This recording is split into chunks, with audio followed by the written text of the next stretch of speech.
Guys आज आपके लिए एक सरप्राइज़ है। मैं आज आपको किसी से मिलाने वाला हूँ। देखिए, लुक एट इट। बताइए ये क्या है।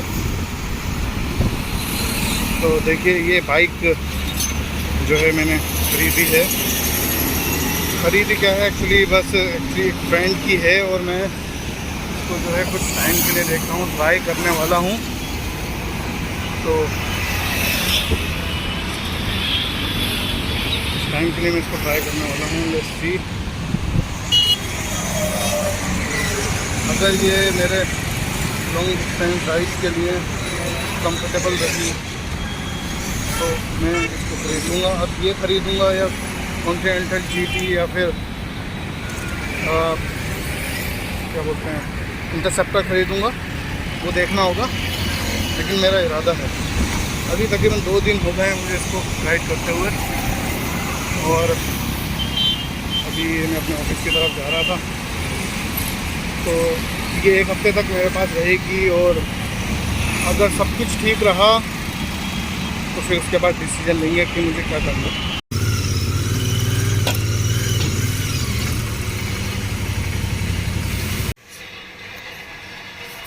This is my Continental GT dual silencer. Let's look at this. What a class, man! What a class. Hey guys, cleaning is happening of my waist.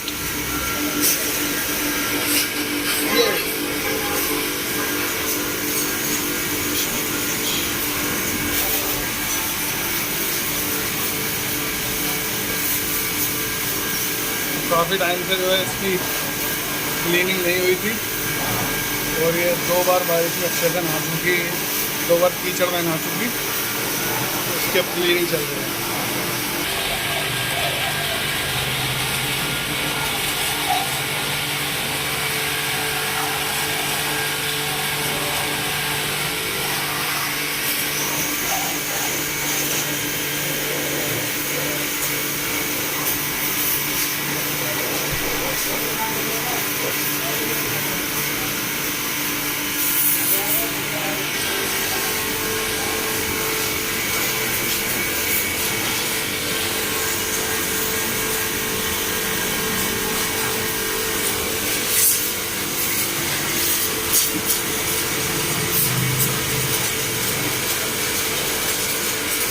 क्या धुआं निकल रहा है देखो।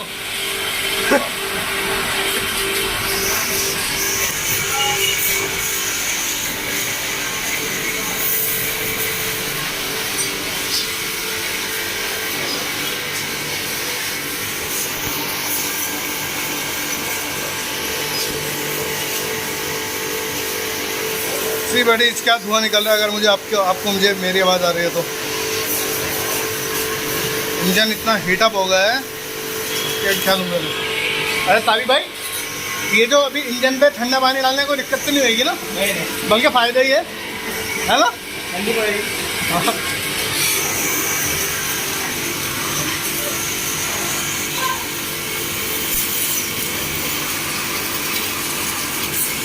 गाड़ी हीट बहुत होती है, सच बता रहा हूँ। इसका पिकअप हुई, जावा हुई, पिकअप बहुत अच्छा है, लेकिन मैं सिर्फ इसको नगर नहीं लूँगा ना, सिर्फ इसकी हीटिंग की वजह से। और ये भारी बहुत है, अभी देख रहे थे पीछे नहीं हो पा रही थी, हीट होती है। लेकिन पता है कावासा है ना, कावासा की उसकी गाड़ी अच्छी है, उसकी गाड़ियों की आफ्टर मार्केट भी वैल्यू है। वो एक नेट पार्सल ध्यान में रख के बनाने वाली कंपनी है कावासा की, है ना। और उससे ऊपर है यामाहा। हाँ, और ये KTM वाले भी बहुत बढ़िया हैं। KTM वाले एवरेज नहीं होती, लेकिन उनकी गाड़ी के अंदर हीट की प्रॉब्लम नहीं है, है ना। हीट की प्रॉब्लम नहीं है उनकी गाड़ी में।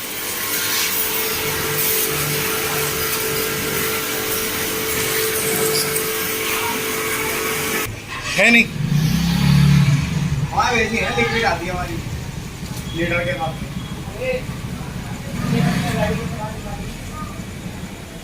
तो छोटी वाली बैठी थी यहाँ, बीच बड़ी वाली पीछे बैठी थी। पहली गाड़ियाँ नहीं है भाई मुझे डर लग रहा था इस पे पहनने रख दे वो, पहली गाड़ियाँ नहीं। सीरियसली। मैंने कहा पेड़ जल जाएगा बच्ची का, वैसे नाजुक होती है इनकी वो। चिपक जाएगी। हाँ, और अच्छा कल फरदुल्ला वाली गली में खड़ा हुआ, मैं स्टार्ट ही की थी, गर्म हो रही थी गाड़ी, आके खड़ा किया था वो भाई, 2 बच्चे आ गए और एकदम बिल्कुल समझ ले यहाँ पे इतने से थे। 650 है, अरे डबल डिस्क दे देता, डबल डिस्क। हाँ गाड़ी और लेकिन मैं फिर भी एक बार बताऊँ, 650 सीसी में सबसे सस्ती गाड़ी है, क्या समझे। वरना है ये दो कुछ की है, दो की 4 की है, नहीं 3 कुछ की है, 4 की है, पर ऑन रोड तो 4 की पड़ेगी ना तुम्हें। ये तो एक शोरूम के प्राइस है कितने, 3,55,56,58,000 रुपये। और 3 लाख प्लस इसके अंदर सारी देखो प्लेट वगैरह सब लगवा रखी है बीच में। 3 लाख की 300 की मिल रही। हाँ सोचो भाई, पावर उधम मचा दिया इसने। और क्या गोली होती है ना, मैं बता नहीं सकता तुम्हें, फटाक जैसी गोली होती है।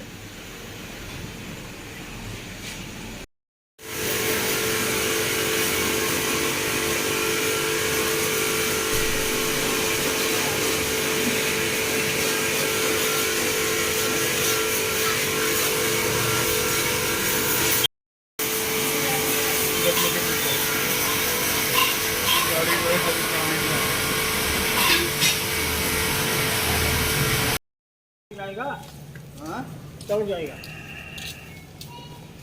तो मैंने अभी वैसे आपको फ़ोन किया, मैंने सोचा कि घर पहुंचने से पहले मैं उनको फ़ोन कर लूं, लेकिन वो भी फ़ोन उठा नहीं रहा है। तो मैं उनके घर के नीचे ही चला जाता हूँ और देखते हैं जाके क्या होता है।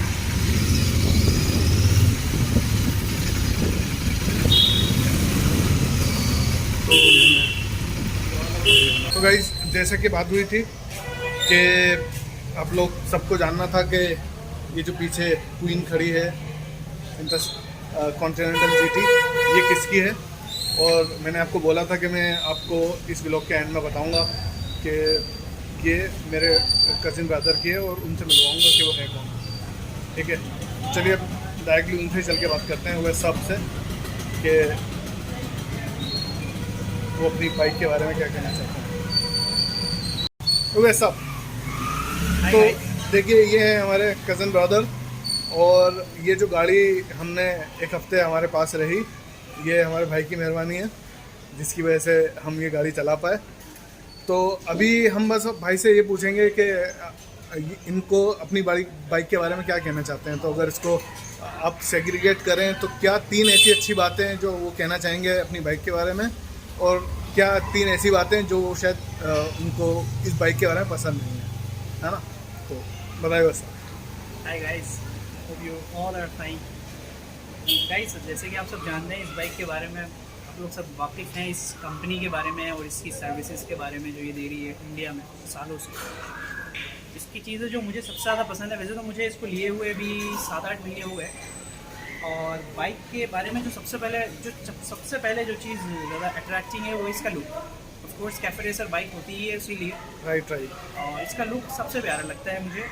और second thing I love most about it is pickup, क्योंकि जब 650 सीसी है इस सेगमेंट में, आई डोंट थिंक कि इस सेगमेंट में कोई बाइक और रॉयल इनफील्ड की कोई बाइक, मतलब इंडिया की कोई कंपनी ऐसी नहीं है, मतलब not only royal Enfield, India में कोई कंपनी नहीं है ऐसी।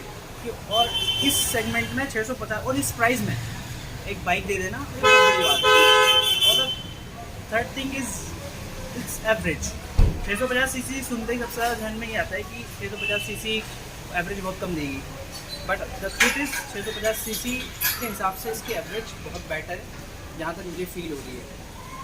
तो I guess these are the 3 points I would like to share with you guys, and I hope you guys. These are 3 good points actually. Good points actually. Now comes जी वह सब। तो अब हम बात करते हैं थोड़ा सा कि if at all there is some what do you call it, some things that you don't like about this bike. तो हीटिंग प्रॉब्लम एक मुझे बाइक में, और आई होप कि रॉयल एनफील्ड को ये चीज़ महसूस हो गई होगी। आई होप कि अगले जो मॉडल आ रहे हैं 2022 में, सुना है मैंने उसमें कुछ चेंजेस भी उन्होंने किए हैं, तो आई होप कि उससे में ये प्रॉब्लम सॉल्व हो जाए। हाँ, वैसे भी इनका नया इंजन है, मतलब न्यू इंजन है रॉयल एनफील्ड का, मतलब इन्होंने कोई पुराना इंजन मॉडिफाई वगैरह कुछ नहीं किया। Second thing I don't like about is like how to say that I think there is some problem. There are hidden parts. One of the so many hidden parts are there. So you. What about the turning radius?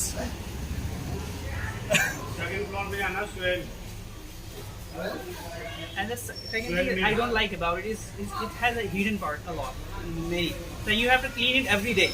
Like if you like if you're a lover like a clean bike and you wish to ride a clean bike. You cannot actually in Delhi especially. If you are in hilly areas that could be possible. मगर भाई फिर दिल्ली जैसी जगहों पर जहाँ पर pollution बहुत ज़्यादा है और सड़कें इतनी अच्छी नहीं है, तो वहाँ पर आपको प्रॉब्लम ये आएगी कि आपको इसे बार बार क्लीन करनी पड़ेगी, या वॉश करनी पड़ेगी, या पॉलिश करनी पड़ेगी। और थोड़ी सी इसकी टर्निंग सेगमेंट में जो है इसमें थोड़ी सी मुझे इसमें प्रॉब्लम लगती है। वैसे मुझे लगती है, पॉसिबली लोगों को ना लगती है, क्योंकि एक्चुअली मुझे भी लगी, लेकिन एट द सेम टाइम फिर आपको ये भी सोचना होगा कि कैफे रेसर है। एग्जैक्टली। कैफे रेसर बाइक जो है सीधी चलाने के लिए होते हैं मोस्टली, आप उनको कट्स वगैरह के लिए इतनी ज़्यादा नहीं होती हैं। But overall it's good bike. And I was thinking, जैसे लेने से पहले मुझसे कुछ लोग बोल रहे थे यार बाइक यारी मत ले, एवरेज नहीं देगी, ये इशू होगा वो इशू होगा, बट लेने के बाद मुझे फील हुआ कि बस सिर्फ उड़ी हुई बातें। लेकिन ठीक है, बेसिकली शौक बड़ी चीज़ है, शौक भी कुछ होता है। बिल्कुल माना थोड़ी एवरेज कम है, बट 650 सीसी के हिसाब से एवरेज अच्छी है। दूसरी बात सर्विसिंग चार्जेस, मैं आपको बता दूं लोग सबसे ज़्यादा इस चीज़ पर सोचते हैं कि कंपनी बोलती है कि फ्री सर्विस, बट सर्विस होती है। मेरी फर्स्ट सर्विस जो जनरल सर्विस थी, उसमें मैंने जो नॉर्मल होती है रूटीन सर्विस जो होती है, उसमें फर्स्ट सर्विस में मुझे 2850 रुपीज़ लगे थे। कितने किलोमीटर पे करवाई थी फर्स्ट सर्विस? 500 पे कराई थी मैंने first. And the second one मुझे 5000 पे करानी थी या 6000, यानी 6 महीने में करानी, 6 मंथ। तो अभी उतनी चली तो नहीं है, लेकिन चली नहीं है, टाइम हो गया, 6 मंथ होने वाला है मुझे, तो मैं उसे कराने जा रहा हूँ कल। तो आप कल जा रहे हैं ना? एग्जैक्टली। सही है। आपने बाइक कहाँ से ली थी? साकेत में जो रॉयल एनफील्ड का मेन जो ब्रांच है, डीएलएफ मॉल के सामने है ना, वहाँ से मैंने ली। और आई होप आप लोग बाइक लें, एंजॉय करें इस बाइक, मज़ा आएगा चलाने में। सब और please also say subscribe to my channel, of course, and please subscribe to channel for iron horse rider, please, thank you, share it, like it, thank you. अगर अब ये बताइए राइड पे कब चलना है? क्या वही से जब आप कहें। ब्रेकफास्ट राइड पे जाएंगे, तो अब हो सकता है कि अगर उवैस आपको राइड का चस्का लग गया तो मेरे व्लॉग में उवैस साहब आपको अक्सर शायद मिले। एग्जैक्टली। ठीक है ना? तो चलिए गाइस, फिर मिलते हैं, बाय।